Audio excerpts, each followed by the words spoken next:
हैं, लोकसभा के इलेक्शन में हार गए हैं, अगर पद यात्रा पहले करते तो कहीं न कहीं जीत नहीं होती। सभी कार्यकर्ताओं ने एकजुट होकर के मेहनत की। चुनाव में कई बार हालात बन जाते हैं, पर हम दूनी मजबूती के साथ और काम करेंगे और आने वाला समय जो भारतीय जनता पार्टी का आपने ये गिनाया स्टार्टिंग में भी किसानों के लिए ये किया वो किया, 750 किसान भी तो भाजपा सरकार में मारे गए। देखिएगा, देश की सरकार ने, हरियाणा सरकार ने एक उंगली तक भी किसी किसान पर ना उठाई, कोई डंडा नहीं चलाया, कोई गोली नहीं चलाई। वो किसान जो जिनकी डेथ हुई है बीमारी की वजह से या किसी हार्ट अटैक की वजह से, दूसरे कारणों से हुए हैं, पुलिस की गोली से, पुलिस की लाठीचार्ज से, सरकार की उससे एक भी किसान नहीं मारा। मौत का बेस तो आंदोलन बना और आंदोलन का कारण आंदोलन बहुत सारे किसान अच्छे हो सकते हैं, पर बहुत सारे किसान, मैं समझता हूँ, राजनीति कर रहे थे। बहुत सारे किसानों के हित में भी काम कर रहे हैं। मैं सब किसानों को नहीं कहता, परंतु कई किसान ऐसे भी हैं जो सिर्फ और सिर्फ राजनीति कर रहे हैं। अभी भी जिस तरह वीडियो आया था पिछले दिनों, उन्होंने एक ही बात कही थी, हमारा मकसद सिर्फ और सिर्फ मोदी जी को बदनाम करने का है, न कि आंदोलन का है, न किसी मांग का है। वीडियो वायरल हुई थी, काफी वीडियो आई थी। सैनी साहब, सीईटी को लेके आप क्या कहेंगे? बहुत सारे बच्चों का भविष्य जो है ना आधार में लटका हुआ है। सरकार उसके ऊपर भी गंभीरता से जितना जल्दी हो सके, क्योंकि एक कांग्रेस ने भर्ती रोको गैंग बना रखा है। अगर कोई भी फैसला लेते जब हाईकोर्ट चले जाते हैं, तो फिर भी सरकार ने 1,18,000 नौकरियां जो उनको दी है, और बहुत जल्दी जो है मुख्यमंत्री जी ने घोषणा भी की है 60,000 के करीब नौकरियां और बहुत जल्दी 3 महीने के अंदर दी जाएंगी। आप 60,000 नौकरियों की बात कर रहे हैं सर कि दी जाएंगी, तो डी ग्रुप की 2,500 नौकरी अभी भी पेंडिंग पड़ी है, उनको सरकार ने अभी तक ज्वाइन नहीं करवाया है। ढाई नहीं, बहुत सारी पेंडिंग पड़ी है और बहुत सारी निकल रही है, सब ने ज्वाइन कराएंगे।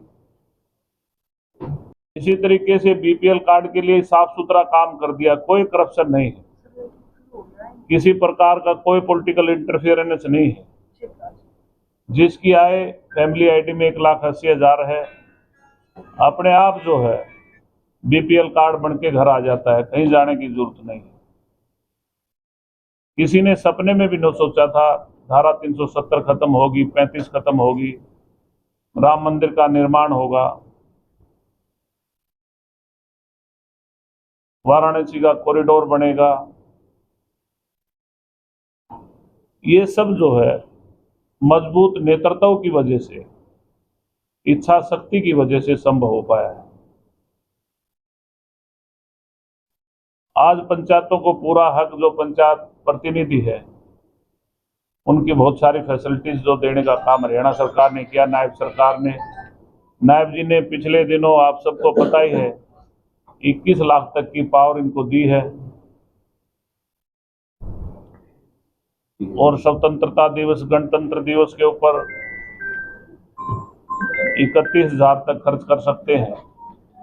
और मान सम्मान के रूप में, चाहे मुख्यमंत्री आए गांव में, डिप्टी कमिश्नर आए, कोई मंत्री आए, तो उसको बराबर वाली कुर्सी पे बिठाकर उसका मान सम्मान बढ़ाने का काम करने का फैसला किया सरकार ने। पिछड़ा वर्ग के लोग बहुत दिनों से मांग कर रहे थे क्रीमी लेयर को बढ़ाया जाए, 6 लाख से 8 लाख किया। कृषि भूमि की आय और नौकरी की आय से उसको बाहर कर दिया गया। उसका बैकलॉग खाली पड़ा था, उसको भरने का फैसला किया सरकार ने। और नायब जी ने ये बहुत बड़ी घोषणा की, जो 15% से बढ़ा करके 27% आरक्षण किया, पहले 15% था। और अभी बीसीए को जो 8% पंचायत में और नगर पालिकाओं में आरक्षण मिलता, 5% अब बीसीबी को भी देने का फैसला किया। आज आप देख ही रहे हैं, सड़कों का जाल बिछा है। कांग्रेस की सरकार में कभी संभव ही नहीं था। आप एक ही मेन हाईवे बता सकते हैं, कोई निकाला हो तो आप देख लीजिएगा, केएमपी से लेकर के कटरा तक का कितना बड़ा नेशनल हाईवे है। दूसरा 152D जो हरियाणा की जीवन रेखा है, मध्य में हरियाणा के गुजर रहा है, बहुत सारे जिले, इसमें अब कोई भी जिला ऐसा नहीं है जो राष्ट्रीय राजमार्ग से ना जुड़ा हो। इतने मेडिकल कॉलेज बनाए गए। तो इन सब बातों को लेकर के हर जन तक पहुंचाने का काम हम करेंगे, क्योंकि भारतीय जनता पार्टी ने फैसला किया है कि हर बूथ पर जाकर के जो कल्याणकारी योजनाओं का लाभ ले रहे हैं उनसे संपर्क करने का, पार्टी की नीतियों को बताने का, सरकार की योजनाओं को बताने का हर कार्यकर्ता को जाने का आदेश मिला है। तो इसी कड़ी में हमने फैसला लिया है कि 21 जुलाई से लेकर के 25 जुलाई तक 5 दिन डिडवाड़ा गांव से लेकर के पदयात्रा शुरू करेंगे और इसका समापन जो है वो मुआना गांव में होगा। और उस दिन माननीय प्रदेशाध्यक्ष श्री मोहनलाल बड़ोली जी एक विशाल जनसभा को संबोधित करेंगे।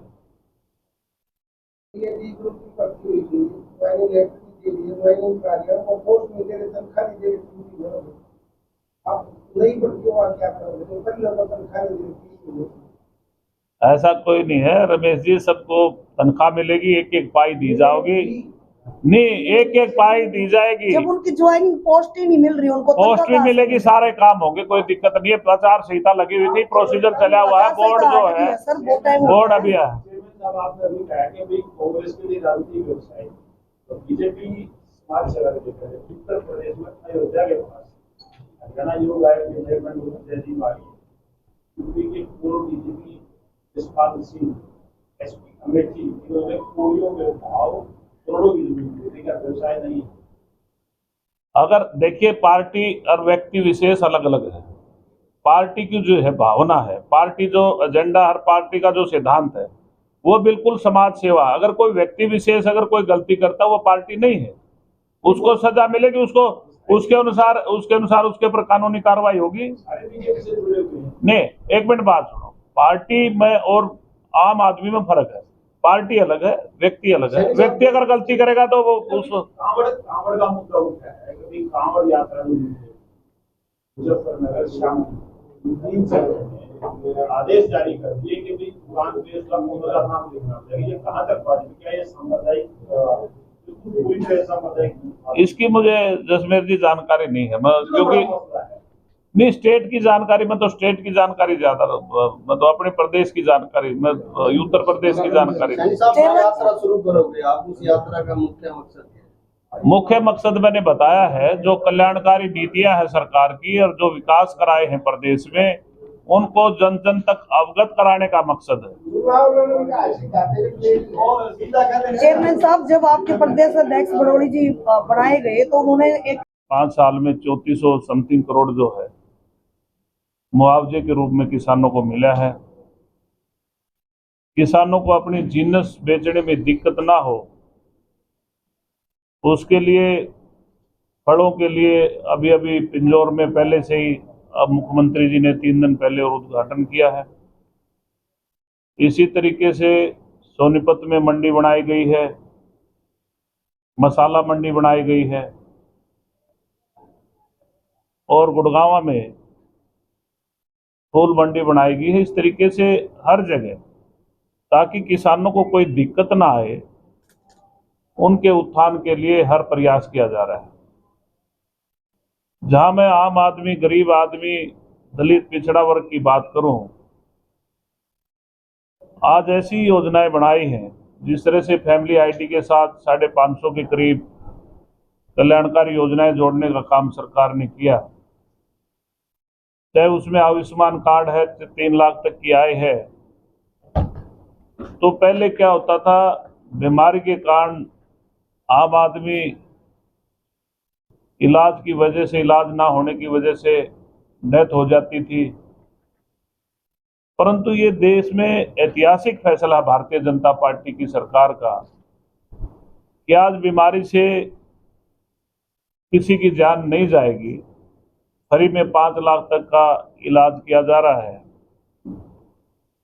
पहले चक्कर काटने पड़ते थे ऑफिसों के, बुढ़ापा पेंशन बढ़ाने के लिए 1000 रुपये पेंशन थी 2014 में। ये कांग्रेस पार्टी वाले हिसाब मांग रहे हैं। जब पेंशन 1000 रुपये थी, आज 3000 रुपये। भारतीय जनता पार्टी की सरकार में राजनीति व्यवसाय नहीं है। कांग्रेस पार्टी के टाइम एक व्यवसाय का रूप ले लिया था राजनीति ने, परंतु आज सिर्फ और सिर्फ राजनीति जो है, सिर्फ और सिर्फ समाज सेवा और राष्ट्रहित है। व्यक्तिगत स्वार्थों से ऊपर उठ करके आज राजनीति में आमूलचूल परिवर्तन हुआ है, क्रांतिकारी फैसले लिए। तो इसलिए आज भारतीय जनता पार्टी का कोई भी हरियाणा में मुकाबला नहीं है। विकास के कार्यों की वजह से, कल्याणकारी योजनाओं की वजह से और करप्शन खत्म करने की वजह से आज कोई भी हरियाणा में कोई यूं नहीं कह सकता मैंने किसी को पर्ची दी है या पैसा दिया है नौकरी के बदले। अगर कोई मामला आया भी है तो उसको गंभीरता से लिया है। सलाखों के पीछे भेजने का काम किया है हरियाणा सरकार ने। तो इसलिए मैं यही कहना चाहता हूं, आज भारतीय जनता पार्टी पूरी मजबूती के साथ हरियाणा में खड़ी है और तीसरी बार हरियाणा में सरकार बनाने जा रही है। हम मजबूती के साथ सभी कार्यकर्ता हर बूथ पे जाकर के मजबूती के साथ काम करेंगे और पार्टी को मजबूत बनाएंगे।